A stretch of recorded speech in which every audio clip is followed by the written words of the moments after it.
कहानी टूटे ब्रश की पेंटिंग द ब्रोकन ब्रश।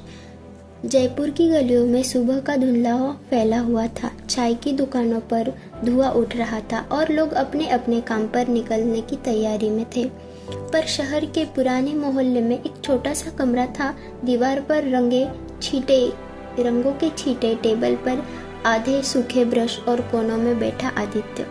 वो कोई मशहूर कलाकार नहीं था, बस एक सपना देखने वाला पेंटर जो मानता था कि रंगों से जिंदगी बदली जा सकती है।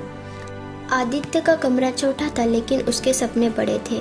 हर दिन वो टूटा ब्रश हाथ में लेकर घंटों पेंटिंग बनाता।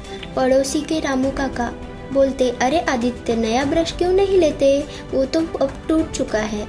आदित्य मुस्कुराते हुए कहता, रामू भैया, ये टूटा हुआ है पर इसके स्ट्रोक मेरे जैसे है, अधूरे पर सच्चे। रामू मुस्कुरा दिया, लेकिन आदित्य की आंखों में छिपे संघर्ष को वो उसने शायद नहीं देखा। हर महीने की आमदनी इतनी नहीं होती थी कि वो एक नया ब्रश खरीद सके, पर फिर भी वो रोज अपने पुराने ब्रश से नए सपने रंगता। एक दिन उसने तय किया कि अब वक्त है अपनी पेंटिंग को जयपुर आर्ट गैलरी भेजने का। वो पूरी रात जागकर एक नई पेंटिंग बनाता है। थीम थी अधूरापन।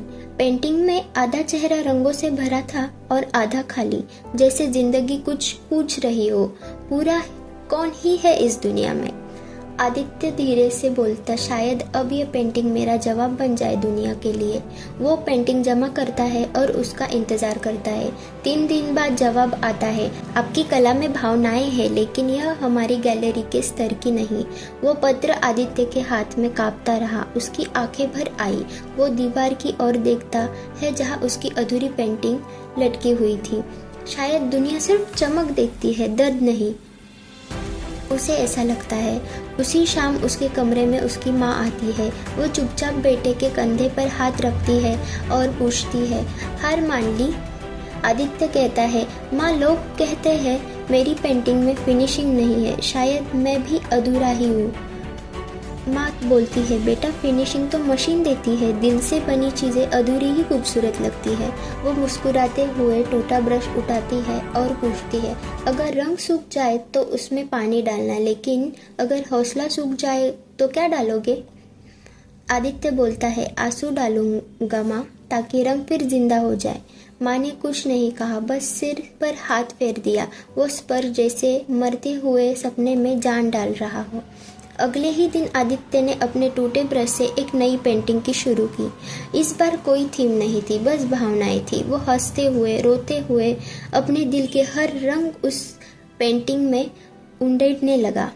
बारिश बाहर हो रही थी और अंदर रंगों की बारिश। हर स्ट्रोक जैसे कह रहा था, मैं जिंदा हूँ, मैं अधूरा नहीं। 3 महीने बाद यह आर्टिस्ट एग्जीबिशन का आयोजन हुआ। आदित्य ने वही पेंटिंग भेज दी, बिना किसी उम्मीद के। नाम रखा था जिद के रंग। गैलरी में उसकी पेंटिंग टंगी थी, टूटे ब्रश के स्ट्रोक पर इतनी गहराई कि लोग ठहर ठहर के देखने लगे। एक जज ने दूसरे से कहा, देखो, इस ब्रश की स्ट्रोक टूटी हुई है, इसका खुरदुरापन ही इसकी सच्चाई है। दूसरा बोला, हाँ, यह पेंटिंग नहीं, एक कहानी लगती है, दर्द से बनी हुई।